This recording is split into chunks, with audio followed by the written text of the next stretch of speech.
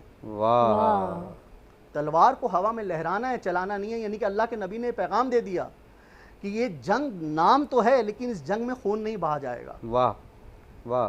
اور یہ اصحاب کی، یہ اللہ کے نبی کی ہیبت تھی، اور اس لشکر سے سامنے کی فوج ڈرے کیوں نہیں جب اس لشکر کا سپہ سالاری حضرت علی ابن ابی طالب ہو۔ سبحان اللہ جی، کیا بات یعنی ہے، کہ اللہ جزاک کے رسول نے حضرت مکتبہ اہل بیت کی کتابوں کا جب ہم مطالعہ کرتے ہیں اور کچھ مکتبہ اہل سنت کی کتابوں میں بھی، کہ اللہ تعالیٰ کے نبی نے تو ایک مرتبہ مولا علی کو علم دیا تھا کہ کل علم دوں گا اس کو جو کرار ہوگا غیر فرار ہوگا، لیکن فتح مکہ میں جو بہت ساری باتوں میں ہم شاید یہ باتیں اس طرح سے بیان نہیں کر پاتے، فتح مکہ کے سرپرست اعلیٰ تو رسول خدا ہیں، لیکن اس فوج کے کمانڈر مولا علی ہیں۔ واہ، کہ جنہوں نے اس پورے لشکر کو ساتھ لے کر چلے، اور وہ لشکر جب رسول اللہ چلے ہیں، یہاں پر رمضان کا مہینہ ہے، جب بہت سارے لوگوں کے ذہن میں یہ سوال ہوگا کہ فتح مکہ رمضان میں ہوا تو کیا نبی روزے سے تھے یا نبی کے اصحاب روزے سے تھے؟ تو کسی نے یہ سوال کیا امام باقر علیہ السلام سے، تو کہا کہ جب فتح مکہ ہوا ہے تو اس وقت کیا اللہ کے نبی اور 10,000 کا لشکر روزے سے تھا؟ تو میرے مولا نے، میرے امام نے کیا خوبصورت جواب دیا، انہوں نے کہا کہ جب رسول اللہ مدینہ سے چلے تھے تو رسول روزہ رکھ کے چلے تھے، لیکن ایک موقع پر پہنچ کر رسول نے تمام اصحاب کو حکم دیا افطار سے پہلے کہ روزہ کھول لیا جائے، گرمی کا عالم تھا، لوگ پیاسے تھے، تو اللہ کے رسول نے حکم دیا کہ روزہ، یہ میرے امام فرما رہے ہیں کہ اللہ کے رسول نے حکم دیا روزہ کھول لیا جائے، اور اس میں سے 90% لوگوں نے رسول کی اطیع اللہ و اطیع رسول جو میں نے بات کی اس پر عمل کرتے ہوئے روزہ کھول لیا، اور کچھ لوگوں نے روزہ نہیں کھولا کہ ہم مغرب کی نماز اذان کے بعد ہی روزہ کھولیں گے۔ تو کچھ کتابیں یہ بیان کرتی ہیں کہ اس پہ اللہ کے رسول نے فرمایا کہ جنہوں نے روزہ نہیں کھولا وہ گناہگاروں میں شامل ہوں گے، کیونکہ انہوں نے نبی کی بات پر عمل نہیں کیا۔ سبحان اللہ، سبحان اللہ۔ اور جو نبی کی بات پر عمل نہ کرے، اللہ چاہے وہ کسی بھی طرح سے ہو، لیکن جب نبی نے کہہ دیا تو جو نبی وہی بولتا ہے جو خدا بولتا ہے۔ بے شک، سبحان اللہ، سبحان اللہ، جزاک اللہ۔ اور نبی کی جب شان بیان ہو رہی ہوتی ہے تو بس پر دل چاہتا ہے کہ ایک نعت بھی ہو جائے۔ تو ویڈیو لنک پر ہمارے ساتھ فائزہ کامران موجود ہیں، اور ایک مرتبہ پھر ان سے ملتمس ہوں محترمہ فائزہ کامران کے بارگاہ رسالت مآب صلی اللہ علیہ وآلہ وسلم میں نذرانہ عقیدت کے پھول نچھاور فرمائیں محترمہ فائزہ کامران۔ دل و نگاہ کی دنیا نئی نئی ہوئی ہے، دل و نگاہ کی دنیا نئی نئی ہوئی ہے، درود پڑھتے ہی یہ کیسی روشنی ہوئی ہے، درود پڑھتے ہی یہ کیسی روشنی ہوئی ہے، میں بس یوں ہی تو نہیں آ گیا ہوں محفل میں بس یوں ہی تو نہیں آ گیا ہوں محفل میں، کہیں سے اذن ملا ہے تو حاضری ہوئی ہے، کہیں سے اذن ملا ہے تو حاضری ہوئی ہے، اور یہ سر اٹھائے جو چلا جا رہا ہوں جانب خلد، یہ سر اٹھائے جو چلا جا رہا ہوں جانب خلد، میرے لیے میرے آقا نے بات کی ہوئی ہے، میرے لیے میرے آقا نے بات کی ہوئی ہے، درود پڑھتے ہی یہ کیسی روشنی ہوئی ہے، اور مجھے یقین ہے وہ آئیں گے وقت آخر بھی، مجھے یقین ہے وہ آئیں گے وقت آخر بھی،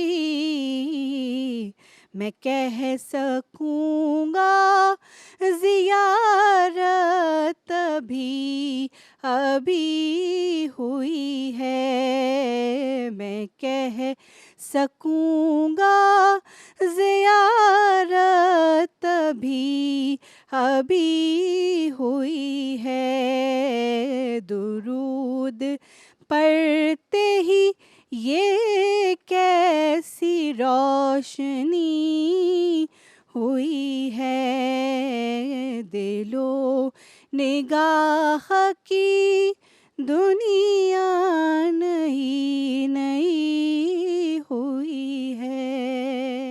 مرحبا رمضان، مرحبا رمضان۔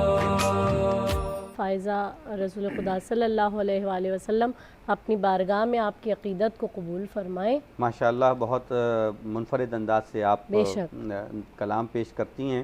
اچھا جی اکبر در صاحب، میں نے سرنامہ بیان میں جو آیتیں یعنی ترجمہ کی ہیں اس میں خواب کا تذکرہ ہے جی، اور اکثر لوگ ہم سے بھی یہ سوال کرتے ہیں خوابوں کی کیا حقیقت ہے، جی تو جو ہم نے یہ خواب دیکھا ہے اس کے معنی بتائیے، اس کے معنی بتائیے، خواب کیا ہے، خواب کیسے، تعبیر تعبیر بتائیے، بتائیے۔ تعبیر بتائیے۔ تو قرآن کریم میں کئی خوابوں کا تذکرہ کیا ہے، جس میں حضرت ابراہیم کا ہے، حضرت یوسف علیہ السلام کا ہے، وہاں کے قیدیوں کا خواب ہیں، لیکن وہ ایک الگ تفصیل ہو جائے گی۔ یہ جو خواب پیغمبر اکرم صلی اللہ علیہ وسلم کا جو تذکرہ ابھی ہم نے کیا، ذرا اس کے حوالے سے کچھ فرمائیے۔ دیکھیں حضور نبی اکرم صلی اللہ علیہ وسلم نے خواب جب دیکھا اور پروردگار عالم نے کہا کہ آپ کے رب نے اس خواب کو سچا کر دکھایا، واہ واہ، واہ، سمجھے نا، اور محلقین رؤوسکم ومقصرین لا تخافون، اب عنقریب آپ جو ہے وہ سر کو مڑا کر اور بال کتروا کر جو ہے وہ خانہ کعبہ میں امن و امان کے امن و امان کے ساتھ داخل ہو رہے ہیں۔ تو حضور نبی اکرم صلی اللہ علیہ وسلم نے عمرے کا ارادہ فرما لیا، ٹھیک، اور عمرے کے لیے آپ لیکن سن 6 ہجری میں، اچھا یہ خواب سن 6 ہجری میں دیکھا، اور وہاں سے روانہ ہوئے تو 1400 صحابہ آپ کے ساتھ میں تھے، ہم رکاب تھے۔ حدیبیہ کے مقام پر مشرکین مکہ نے آ کر جو ہے ایک دم لشکر کھڑا کر دیا، کہا آپ مکے میں داخل نہیں ہو سکتے۔ صحیح، حضور نے فرمایا ہم تو صرف عمرہ کریں گے اور عمرہ کر کے چلے جائیں گے، ہم قربانی کے جانور بھی اپنے ساتھ لے کر آئے ہیں، تو ہمارا کوئی ارادہ لڑنے کا یا اس کا نہیں ہے، ہم اور تلواریں بھی ہماری نیام میں ہیں۔ ان سے بڑی وہ جو ہے بحث و تمیز ہوئی، لیکن انہوں نے کوئی بات جو ہے وہ حضور نبی اکرم صلی اللہ تعالیٰ علیہ وسلم نہیں مانی، نہیں مانی۔ 1400 صحابہ نے جو ہے وہ سر سے کفن باندھ لیا، کہنے لگے ٹھیک ہے اب وہ جنگ تو جنگ ہی صحیح، اور ہم یا تو ماریں گے یا مر جائیں گے، لیکن ایسے نہیں جائیں گے۔ اب مشرکین مکہ نے دیکھا یا تو حالات جاسوس انہوں نے بھیجے ہوئے تھے، معاملہ خراب ہو گیا، معاملہ خراب ہے، تو انہوں نے پھر سہیل کو بھیجا، سہیل بن عمر جو وہ ذرا ہاں یہ جن کا تذکرہ آپ نے کیا، جی۔ اچھا تو یہ وہ خواب تھا جس کو بعد میں پھر تو حضور نے جو 6 ہجری میں خواب دیکھا تھا، اب صحابہ نے کہا کہ حضور وہ خواب آپ نے فرمایا تھا کہ وہ تو ہم امن کے ساتھ داخل ہوں گے اور سر مڑائیں گے اور قصر کروائیں گے، یہاں تو کچھ بھی نہیں ہوا، یہاں تو ہمیں واپس جانا۔ تو انہوں نے یہ کہا تھا کہ آئندہ سال آپ آئیں گے، لیکن آئندہ سال آپ جو ہے وہ تلوار نیام میں رکھ کر آئیں گے اور جانور جو ہے وہ ذبح کے جو ہے وہ باہر رکھیں گے اور اس کے بعد آ کر جو ہے طواف کریں گے. ہم مکے کو ایک سال اس سال میں آئندہ سال میں خالی کر دیں گے اور خالی کر کے جو ہے وہ پھر آپ جو ہے وہ کر لیں. تو اس دوسرے سال پھر آپ نے جو عمرہ فرمایا یہ معاہدہ بھی ہو گیا تھا, 10 سال کا جنگ بندی کا معاہدہ تھا, اور وہ جو ہے پھر انہوں نے جو ہے وہ 8 ہجری میں یہ معاہدہ 20 رمضان کو حضور پہنچے ہیں وہاں. سبحان اللہ, صحیح, جزاک سبحان اللہ, اللہ, وہی جزاک سبحان اللہ. اللہ, جن کے سر پہ اللہ کا ہاتھ ہو وہ کیسے ناکامیاب بے ہوتے. شک بے شک بے شک. ویڈیو لنک پر ہمارے ساتھ غزالہ آپ آئیں. غزالہ آپ ہیں. چلیں جی, غزالہ آپا سے گزارش کریں گے ایک مرتبہ پھر کہ کوئی بھی کلام جو ان کو پسند ہو, جو مناسب لگے, کلام پیش فرمائیں. رحمت کا ہے دروازہ کھلا اور بھی کچھ مانگ ہے آج وہ مائل بعطا, اور بھی کچھ مانگ اور کچھ مانگ. ہر چند کے مولا نے بھرا ہے تیرا کشکول, ہر چند کے مولا نے بھرا ہے تیرا کشکول. کم ظرف نہ بن ہاتھ بڑھا اور بھی کچھ مانگ ہے آج وہ مائل بعطا, اور بھی کچھ مانگ اور کچھ مانگ. سلطان مدینہ کی زیارت کی دعا مانگ, سلطان مدینہ کی زیارت کی دعا مانگ. جنت کی طلب چیز ہے کیا اور بھی کچھ مانگ ہے آج وہ مائل بعطا, اور بھی کچھ مانگ اور کچھ مانگ. اس در پہ یہ انجام ہوا حسن طلب کا, اس در پہ یہ انجام ہوا حسن طلب کا. جھولی میری بھر بھر کے کہا اور بھی کچھ مانگ ہے آج وہ مائل بعطا, اور بھی کچھ مانگ اور کچھ مانگ. جو مانگ لیا اور بھی کچھ مانگ ہے آج وہ مائل بعطا, اور بھی کچھ مانگ اور کچھ مانگ. رحمت کا ہے دروازہ کھلا اور بھی کچھ مانگ ہے آج وہ مائل بعطا, اور بھی کچھ مانگ اور کچھ مانگ اور کچھ مانگ لے اور کچھ مانگ.